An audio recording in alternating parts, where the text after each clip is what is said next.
Hey there, welcome to Jackie Talks Horror. I'm Jackie, and today I'm diving into a spoiler-free review of Vicious, a film that never really got much attention when it came out streaming in October 2025. And I managed to get around to watching it, and I think it's one of those movies that definitely deserve more love. Just a quick heads up, I'll be using images and trailers from the film in this video, and there'll be links to any trailers I use in the description down below. This is an enjoyable film with a stellar lead performance and an ending that had me thinking long after it finished. So, talking of great performances by the lead, let's have a look at the cast and characters. Much of the focus is on Polly, played by Dakota Fanning. Polly is a young woman that seems to be drifting through life without much direction. She bounces from one thing to the next, while being smothered by her overprotective mother who calls her constantly to check in. In fact, the only person that Polly seems to really care about is her niece, Allie. I wasn't sure if Fanning had done much in the horror genre before, so I was curious to see what she'd bring.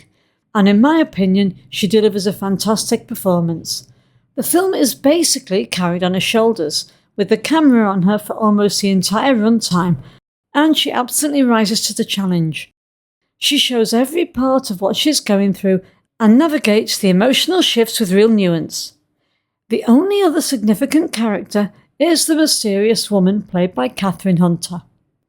She is a stranger who arrives at Polly's door, lost and confused, looking for someone that she said had previously lived there, and I completely understood Polly's reaction to her. Hunter brings a strange mix of vulnerability and eeriness that makes you second-guess her every movement once she's in the door.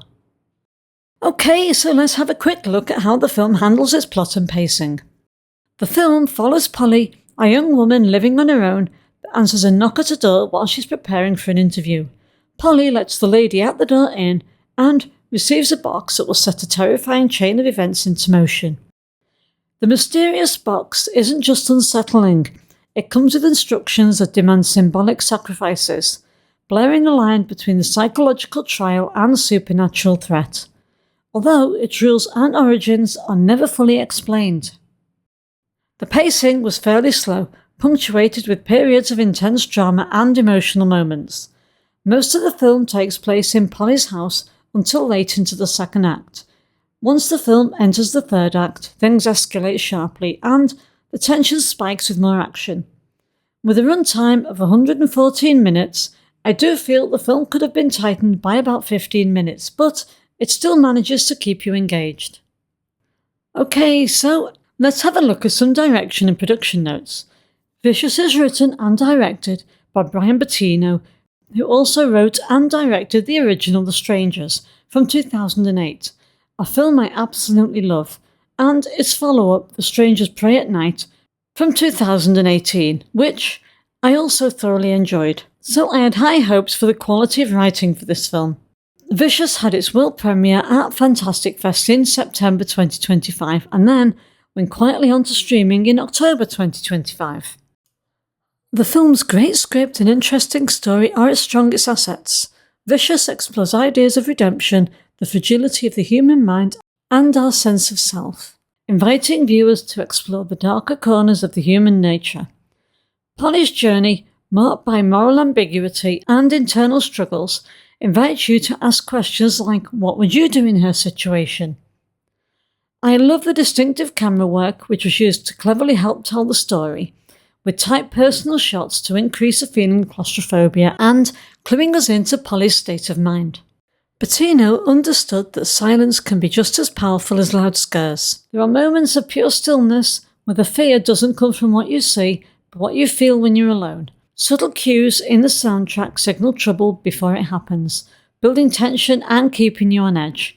Bettino also lands most of the jump scares with precision, making every sound or lack of it count. The emotional intensity of the film is mirrored by moments of physical brutality. Bettino doesn't shy away from showing the darker consequences of the story, and the grisly, often shocking sequences are grounded in realism, which heightens the tension and stakes. I found some parts of the story a bit obvious, even on the first watch, but it really didn't stop me wanting to find out how things would play out, and I think the film rewards you for paying attention. By the end, I was left with questions, as there are multiple ways to interpret the story, some leaning into more supernatural elements, and others leaning more into Polly's mental and emotional state after everything she experiences. So let's break it down and see how Vicious stacks up with my ratings. For cinematography and soundtrack, the film gets 4 out of 5. Tight personal camera work helps create a claustrophobic atmosphere and immerses you in Polly's world, and they make excellent use of a subtle but effective soundtrack that builds tension and signals key moments without ever feeling forced. For visual effects and gore, the film gets 4 out of 5. There's great use of practical effects that really help to keep the horror grounded, with some genuinely grisly moments that hit hard. The emotional stakes match physical brutality, and there were definitely some scenes I had to look away from. For characters, the film gets 4 out of 5. A performance-driven film carried almost entirely by Dakota Fanning, who delivers a convincing and fabulous lead performance. Catherine Hunter's mysterious woman adds just enough tension to keep things sharp. For enjoyment and rewatch value, the film gets 3.5 out of 5.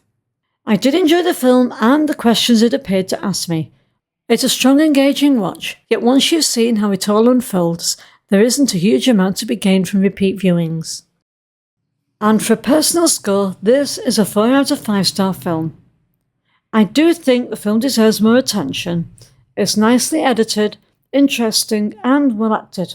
And I do feel it could be trimmed down a little, but I enjoyed it and I was glued to the screen throughout, so it definitely didn't drag. Okay, so that's all for this video. If you enjoyed The Strangers or Hush, you'll likely appreciate Vicious. It blends claustrophobic tension, physical dread, and a few well-placed jump scares that keep you on edge. And if you're a Dakota Fanning fan, this one is an absolute treat. She is phenomenal in it. Have you seen Vicious? Did you spend as much time thinking about what you would do in Polly's position as I did? Drop your thoughts in the comments below, and remember, this is only my opinion of the film. It'd be boring our world if we all like the same things. Thanks so much for watching, and if you enjoyed this video, don't forget to like, subscribe and click that bell so you don't miss what's coming next on this channel. This is Jackie signing off. Take care and see you next time.